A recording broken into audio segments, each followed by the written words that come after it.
Syntax. ठीक है, तो सिंटैक्स को हम ध्यान से समझेंगे और समझने की कोशिश करना है हर बच्चे को। ठीक है, सिंटैक्स का मतलब होता है छोटी से छोटी त्रुटि को निकाल लेना।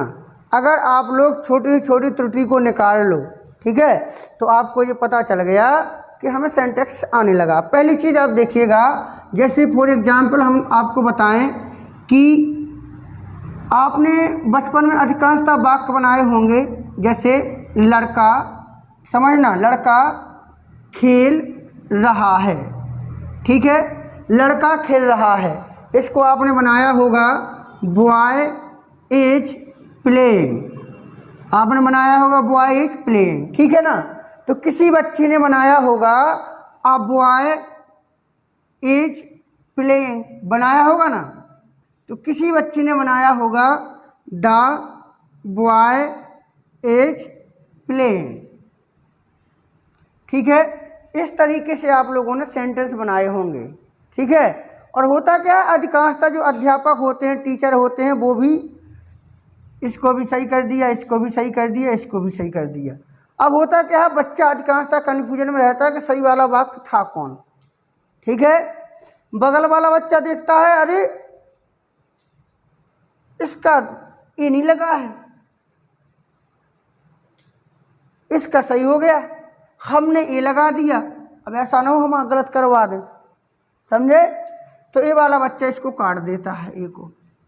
अब ये वाला बच्चा इसका देख लेता है दा, तो ये सोचता है कि लड़का यार रातों रातों प्रसिद्ध कैसे हो गया, क्योंकि उसने दा पढ़ा था कि प्रसिद्ध व्यक्ति के आगे क्या लगाते हैं, दा। अबे ये तो सुपरस्टार हो गया लड़का, रातों रात फेमस हो गया, प्रसिद्ध हो गया। तो ये बच्चा क्या करता है, दा लगा लेता है। ये दा वाला देखता है इसका, अरे यार लड़का थोड़ी भैया प्रसिद्ध है, महात्मा गांधी प्रसिद्ध है, जवाहरलाल नेहरू प्रसिद्ध है, लड़का थोड़ी प्रसिद्ध है। तो जी अपने वाला दा काट लेता है। ठीक है, लेकिन जो वास्तविकता है वो किसी को अभी पता ही नहीं चली है कि वाक्य सही कौन सा था। ठीक है, जैसे फॉर एग्जाम्पल आपने लिखा वाक्य he is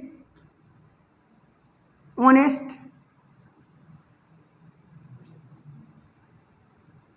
he is an honest, he is the honest। समझना मेरी बात को। अब इसमें से he is the honest, he is an honest, he is honest। ठीक है, कौन सा वाक्य सही है, कौन सा गलत है, काफ़ी बच्चों को दिक्कत पड़ती है। तो कितने बच्चे कहते हैं पहले वाला सही है, कोई ने नहीं कहा। तो दूसरा वाला सेंटेंस कितने बच्चे कहते हैं ये वाला सही है, दूसरा वाला sentence he is an honest, किसी को पता ही नहीं है। बाकी तीसरा वाला कौन कहते हैं ये वाला सही है। यानी आपका जो बैच है तारीफ काबिल है, किसी ने हाथ ही नहीं उठाया है कि पहले वाला सही है कि दूसरे वाला सही है कि तीसरे वाला। ठीक है ना, आप लोगों का जो बैच है बड़े तारीफ के काबिल है, पता ही नहीं है। आपको जो करना हो सर जी कर दीजिए, हमें नहीं पता कौन सा सही है कि कौन सा गलत है। हम तो आए हैं बस बातें करके चले जाएंगे। ठीक है ना, तो कितना बच्चा कहता है पहला वाला वाक्य सही है, कोई नहीं कहता है। दूसरा वाला कितना बच्चा कहता सही है, बस हो गया हो गया। तीसरा वाला कितना कहता है, बाकी कुछ कहते ही नहीं है।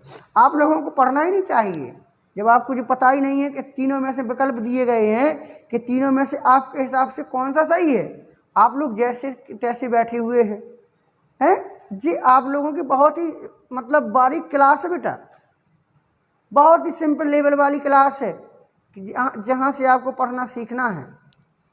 ठीक है ना, आपको ये पता कि ये सही है, ना ये पता कि ये सही है, ना ये पता ना ये सही है। तो सोचिएगा आपके माइंड में कोई विचार ही नहीं आते हैं क्या, तो ये गलत चीज़ है बेटा। विचार आने चाहिए, जब विचार आएंगे तभी आगे कुछ होगा। जब विचार ही नहीं है तो कुछ नहीं कर पाओगे, याद रखना एक चीज़ को। तो चलिएगा इन्हीं चीज़ों को आज हम क्लियर करेंगे और क्लियर करके ठीक है, अगर आपको पता चल जाए ठीक है तो मुझे ज़रूर बताना। ठीक है, पढ़ते पढ़ते जब मैं इसको चैप्टर को पूरा पढ़ाऊँगा, आर्टिकल पढ़ा रहा हूँ आज, और आर्टिकल में जब आपको पता चल जाए कि कौन वाला सही था तो अपने आप बता देना कौन वाला सही था, कौन गलत है। चलिएगा शुरू करते हैं आर्टिकल को।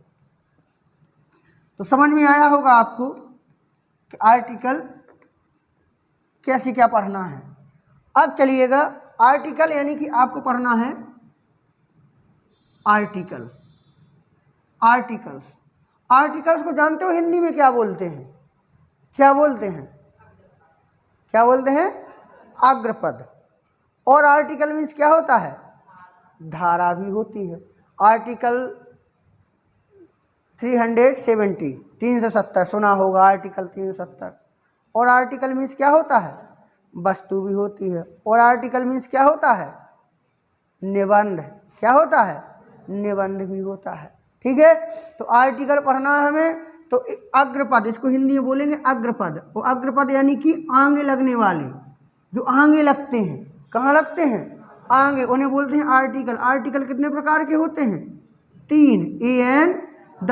अब आर्टिकल देखो बेटा 3 होते हैं, ए एन द। समझना मेरी बात को अच्छे तरीक़ा से।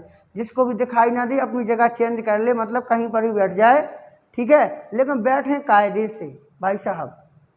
ठीक है, मन ना लगे उठाइए कापी जाएं घर। ठीक है, घर वालों के साथ थोड़ी काम वाम किया करो। आगे ए एन द। तो देखो बेटा ए एन द में करना क्या है, इसको हम पहली बार तो पढ़ना देखो। ए को क्या पढ़ते हैं? आ और ए। इसको क्या पढ़ते हैं? अन और एन।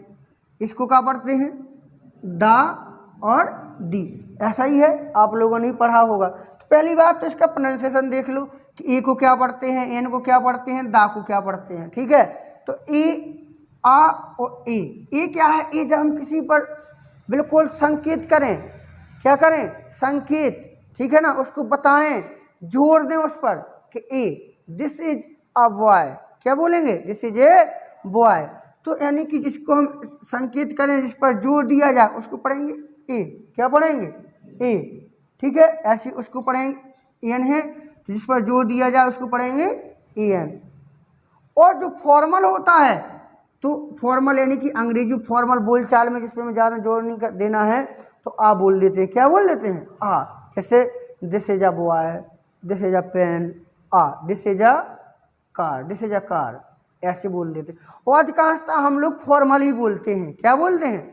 फॉर्मल। अब संकेत करते ही कहाँ हैं? संकेत अंकित नहीं करते, जाके वहीं खड़े हो जाते हैं, बस दिस इज अ बॉय। संकेत करते कहाँ हैं? ठीक है, अच्छा। अब दा को दा कब पढ़ते हैं, दी कब पढ़ते हैं, इसको भी समझ लो। ठीक है, दा को दा कब पढ़ेंगे? जब कोई अक्षर जो है किससे शुरू हो? कॉन्सोनेंट से शुरू हो। ठीक है, व्यंजन से शुरू हो। किससे शुरू हो? व्यंजन से शुरू हो, तो क्या पढ़ेंगे? दा। और अगर वोवल से शुरू हो, यानी कि जो आपका स्वर है, यानी कि ए, ई, आई, ओ, यू, अगर इससे शुरू है तो क्या पढ़ेंगे? दी। अब कुछ बच्चे सोचते, जैसे मान लीजिएगा हमने लिखा काऊ, काऊ के आगे हमने लिख दिया दा, तो अब इसको क्या पढ़ेंगे? दा काऊ। क्या पढ़ेंगे? और हमने लिख दिया दा एलिफेंट। क्या लिख दिया? एलिफेंट। इसको क्या पढ़ेंगे? दी एलिफेंट। क्या पढ़ेंगे? अब ये नहीं सोचना है कि हाथी तो बहुत बड़ा है इसलिए हम पढ़ेंगे दा। क्या पढ़ेंगे? बॉडी से नहीं पढ़ना है कि बॉडी से पढ़ना है कि हाथी, तुम सोचोगे अरे हाथी तो इतना बड़ा है हम उसको दा पढ़ेंगे, गाय तो छोटी सी है उसको पढ़ देंगे दी, दी काऊ। ऐसा कुछ नहीं है कि दी काऊ उसको पढ़ोगे। क्या पढ़ोगे? दा काऊ। तुमने अधिकांशतः आप लोगों ने सिनेमा देखा होगा, टीवी वगैरह देखा होगा, उसके अंत जब हो जाता है एंड में लिख के आ जाता है दी, द एंड। क्या होता है? आपका जब सिलेबस खत्म हो जाता है, कोर्स खत्म हो जाता है, उसके पीछे आप लोग क्या लिखते हो? दी एंड। तो एंड, एंड किससे शुरू है? ई से। ई क्या है? स्वर है, तो आपका लगेगा दी एंड। तो समझ में आया दा कब पढ़ना है और दी कब पढ़ना। देखो वो बात लगे कि हम बोलते क्या हैं, वो हमारी बोलचाल है। बोलचाल में हमें कब दा बोलना है, कब दी बोलना है, कब बोलना ही नहीं है। समझ में आया ना? जैसे अभी हमने पूछा भी कई बच्चों से, तो भी बोले भी नहीं है, तो समझ लो जी मतलब नहीं है कि नहीं बोले हैं तो कुछ लगेगा ही नहीं। समझ में आया? तो बेटा ए एन दा। आज से मतलब आज से जो हम सिंटैक्स पढ़ रहे हैं इसकी हर चीज़ को बिल्कुल बारीकी से पढ़ना है कि कौन सा अक्षर कहाँ से आता है और कैसे कहाँ से बनता है। तो हमने देखा ए एन दा, तो ये पढ़ लिया हमने कि कौन को क्या पढ़ते हैं क्या नहीं पढ़ते हैं। ठीक है, अब सबसे बड़ी बात ये होती है कि ए एन मीन्स होता है एक। क्या होता है? एक। आप लोगों ने पढ़ा होगा ए एन मीन्स क्या होता है, पढ़ा कि नहीं पढ़ा है? तो वन मीन्स एक और ए मीन्स एक और एन मीन्स एक। ठीक है, अब देखिएगा तो इस कम जब इससे काम चल रहा है तो इनका भी क्या काम है? ठीक है ना, जो इन दोनों का काम चल रहा है, जैसे वन मीन्स भी एक होता है। अब कुछ लोग कहते हैं, जैसे आप समझिएगा एग्जाम्पल, जैसे यह लड़का है। अब देखो मैं आपका गौर ध्यान यहाँ पर केंद्रित करवा रहा हूँ, यह लड़का है। अब ध्यान दो, यह लड़का है, समझ गए? यह लड़का है। अब देखिएगा आप लोगों को मैं एक छोटा सा बिल्कुल मतलब सेंटेंस दे रहा हूँ, यह लड़का है तो आप लोगों ने बनाया this is boy, this is boy. अब ज़्यादा कहा, ज़्यादा जोर दिया, तुम लोग क्या करते हो, ये लगा देते हो, दिस इज अ बॉय। तो पूछा जी ये कहाँ से आया, पूछते हो कि ये कहाँ से आया, तो आप लोग कह देते हो, सुना भी होगा आप लोगों ने भी कि भैया लड़का एक ही है, लड़का एक ही है। तो ना लगाओ, अब कौन सा यहाँ दो हो गए, अभी भी एक ही है, क्या दिक्कत है बताइए? दिस इज बॉय, यह लड़का है। दिस मीन्स यह है मीन्स लड़का बॉय, एक का क्या काम है? तो याद रखिएगा, संसार में कोई भी वस्तु हो, काउंटेबल हो, जिसको हम गिन सकें, उसके आगे आर्टिकल लगता ही लगता है। याद रखो, इसलिए नहीं लगाते कि लड़का एक है या दो है, समझ में आया? उसके आगे आर्टिकल लगना ही लगना है। जैसे a boy is playing, the boy is playing, अभी बताया था मैंने। तो उसमें कौन बड़ा सेंटेंस सही था? ये दोनों सही थे, और जिसके आगे कुछ नहीं लिखा था वो सेंटेंस क्या था? गलत था वो सेंटेंस। क्या था? क्योंकि कोई भी काउंटेबल नाउन हो जिसको हम गिन सकें, ठीक है ना, प्रॉपर नाउन में नहीं लगता है। आप लोग सोचो जैसे मोहन है तो मोहन के आगे ए लगा दो, मोहन भी तो नाउन है। मोहन क्या है? मोहन क्या है? नाउन है। कौन सा नाउन है? प्रॉपर नाउन है। क्या मोहन में आप ए लगा दोगे? ए मोहन है, प्रॉपर नाउन में नहीं लगता है ए एन। लेकिन बाकी जितने भी काउंटेबल नाउन हैं उनमें सब में क्या लगेगा? A N. ठीक है, तो ए एन बना कहाँ से है जी? तो ए एन की उत्पत्ति जो है वन से हुई है। कहाँ से हुई है? वन से। वन की टूटी हुई अवस्थाएं हैं जी ए एन, समझे? ए एन जो है वन से बना है। जिस तरीका से आपका जो पृथ्वी बना है ना, पृथ्वी और चंद्रमा सूरज से बने टूट के दोनों, ऐसे समझ लीजिए ये सूरज है और सूरज से दो टुकड़े हुए, एक बना ए और एक बना वन के दो टुकड़े हुए ए और ए एन। और समस्या जी आ गई कि ए एन कहाँ लगेगा, इसको हम विस्तार में पढ़ेंगे अभी। ठीक है, अब हमें देखना है कि चलो इसका पता चल गया हमें ए एन कहाँ से बना। अब दा का क्या मतलब है?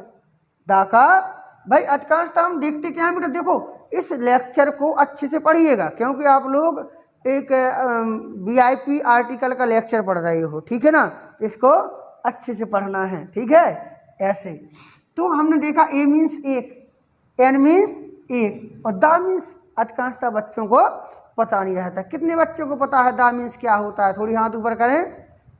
दा मीन्स क्या होता है? यही या वही, बहुत बढ़िया। दा मीन्स भी होता है। अब आप लोग कहेंगे सर दा मीन्स यही या वही, मैंने तो आज तक भी नहीं देखा है। चलिए कोई बात नहीं है, आज देख लो। आज तक नहीं देखा, लेकिन याद रखिएगा किसी से भी आप पूछिएगा, कोई पढ़ा रहा है कि सर दा का मतलब एक्चुअली में होता क्या है, क्योंकि अंग्रेजी जो है इसमें कोई भी अक्षर ऐसा नहीं है जिसका कोई ना कोई अर्थ ना निकले।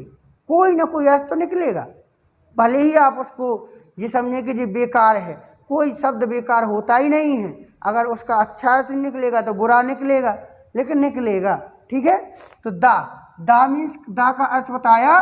देखो पहले देखेंगे दा बना कहाँ से है, इसके जनक को हैं। ठीक है, तो दिस और दैट, दिस और दैट से कौन बना है? दिस और दैट की टूटी हुई अवस्था है दा। ठीक है, दिस और दैट से बना है दा, याद रखिएगा। दा कहाँ से बना है? दिस और दैट से। ठीक है, अब दिस मीन्स क्या होता है? यह, और दैट मीन्स क्या होता है? इसलिए दा का मतलब होता है यही या वही। तो देखो बेटा, यही या वही, बट याद रखना कि हम विश्वास कैसे कर लें, हम विश्वास कैसे कर लें। देखिएगा एक सेंटेंस, ठीक है, जैसे यह वही लड़का है, यह वही लड़का है जिसने मेरा पर्स चुराया है।